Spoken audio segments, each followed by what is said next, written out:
Xeno Crisis. Irashaimase! Hello and welcome to Fitaurus Kitchen. I'm your host, Chef Fitaurus.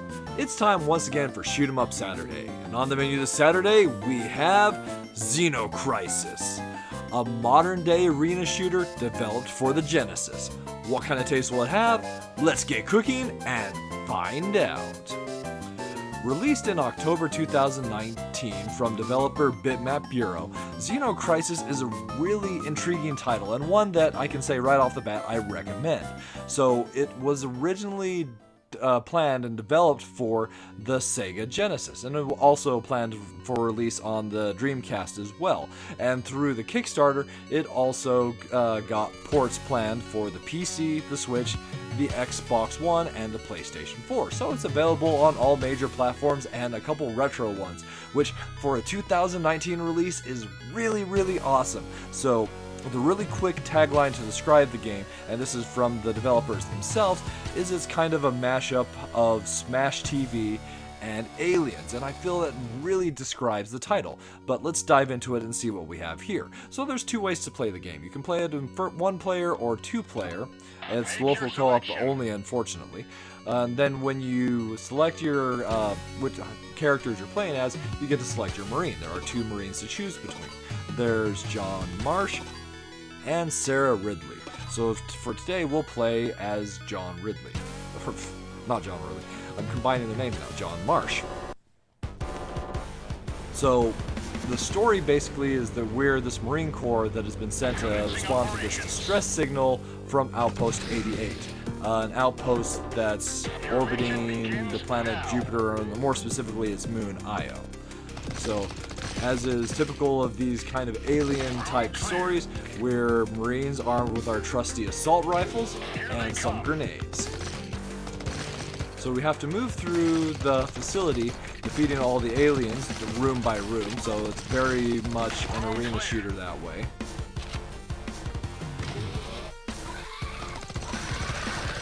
And we have a couple ways to take out the enemies. We of course have our assault rifle, which does have finite ammunition. We also have the ability to throw grenades. We have the ability to rescue humans, and we can also melee enemies as well.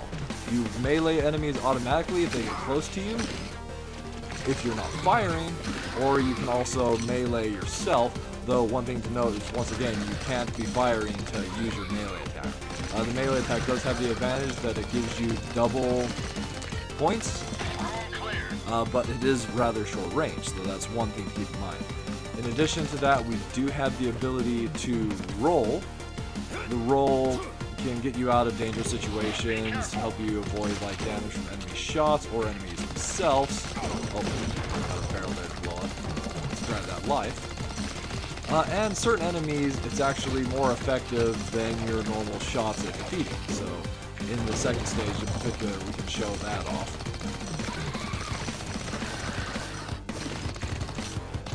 So when you take damage, you don't lose a life. You keep on fighting normally unless you happen to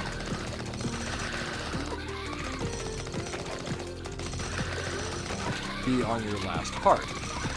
So each time you take a hit, you just lose a heart, and the hearts are displayed with all the information on the left or right side of the screen. So our ammo capacity, our grenade count, and our dog tags. So the dog tags that we pick up from certain enemies basically are this game's special currency. So the dog tags will be used between stages to upgrade our character. There are several stats that will have the option of upgrading to make our character more powerful. Look at the size of that thing. Area 1 boss, Shima. Look at the size of that thing!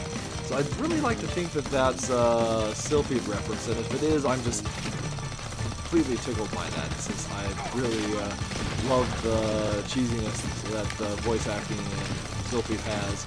Seeing that kind of a reference is awesome stuff. So one thing that I haven't got yet on this particular run is... Oh wait, just as I say that, I actually picked up the rocket launcher. So in addition to your assault rifle, it's possible to pick up 9 other weapons. Those weapons last for a finite amount of time. There's a counter of 20 that begins and then just counts down.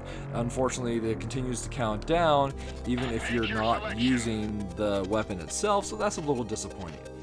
So we finished stage 1, and now we're at the between stage upgrade menu.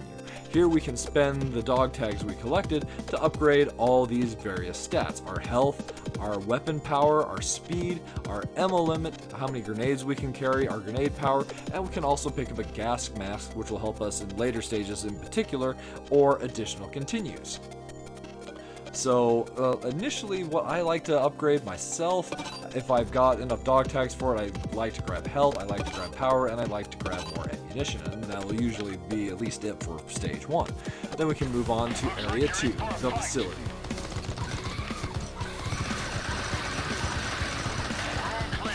Room clear. Stay alert. One thing that is really exciting about this kind of title, and kind of gives it that modern edge, is it has procedural generation. So each time you play through the game, you're not going to be seeing exactly the same setup. It'll be similar, but it's all procedurally generated. If you press the pause, each level will have its own seed, and as you can see right now on this level 2, we're on seed 8193. As far as I can tell from the various seeds I've seen, it is a 16-bit seed, so you won't exceed 65,000, which happens to be, well, Rescue the humans. but basically an unsigned 16-bit maximum. Oh, so these little like mob-like enemies are the ones that we can effectively use our roll against. So I picked up the one weapon that I'm not a fan of as far as a pickup is concerned. It's very powerful, but the BFG, should be one of the best games, or one of the best guns in the game. But unfortunately, I don't feel that it is. So my problem I have with the BFG is you have to charge it up, then release it, and there's this weird sliding recoil effect that it has that just feels awkward to use. Out of the 9 possible pickups, it's the one that I'm least excited to see, and I don't feel that should be the case. This one here, for example, is like just fine. It's a rebound shot. You can fire it off at walls, and it will bounce off at 90-degree angles. Room clear.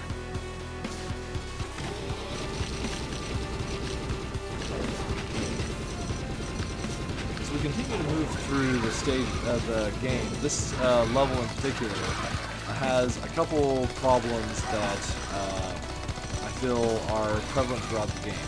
So there's a lot of situations where you'll be surprised by the enemies themselves. Game over. Where like you can't quickly see or fast enough react to the enemies that are appearing. They'll either appear on the ground beneath you or appear from above you, making for really quick health loss. This stage is this room rather is a good example of that, where we have some of the spider-like aliens dropping from the ceiling. It's just like a minor complaint, but I wish that it was designed in such a way that you had a little bit more time to react to that. Alright, Area 2 boss, Death Viper. So that's basically what we have here in Xeno Crisis. So especially if you're a fan of titles like Smash TV and you like playing those games that are retro, done on retro hardware, this is definitely one of those games that you should look into.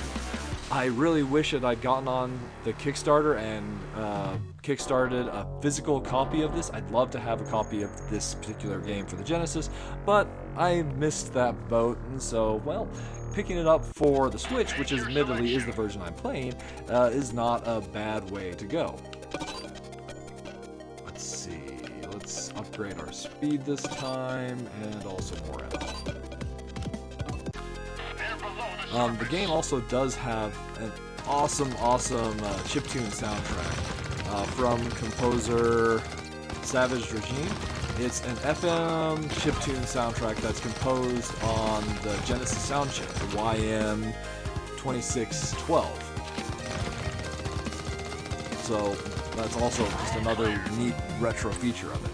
So there you have it. Xeno Crisis served up to your enjoyment. Oh hey, it's working. I like this. So let's talk about the minus flavors. So there's just a little too much randomness in the pickups. There are some runs where I've gone through and hardly gotten a single weapon pickup, and considering like the weapons are a ton of fun to use and also very effective, that's really disappointing. There's also that problem that I mentioned with enemies popping up in such ways that you can't quickly react to them, and you'll take loss of life before there's much you can do. As it gets more difficult, I guess it's forgivable, but at the same time, it's just not something that I really appreciate. There's also no map, which does surprise me a little bit. I do get that the stages are procedurally generated, but it still would have been nice to see how we're moving through the facility itself.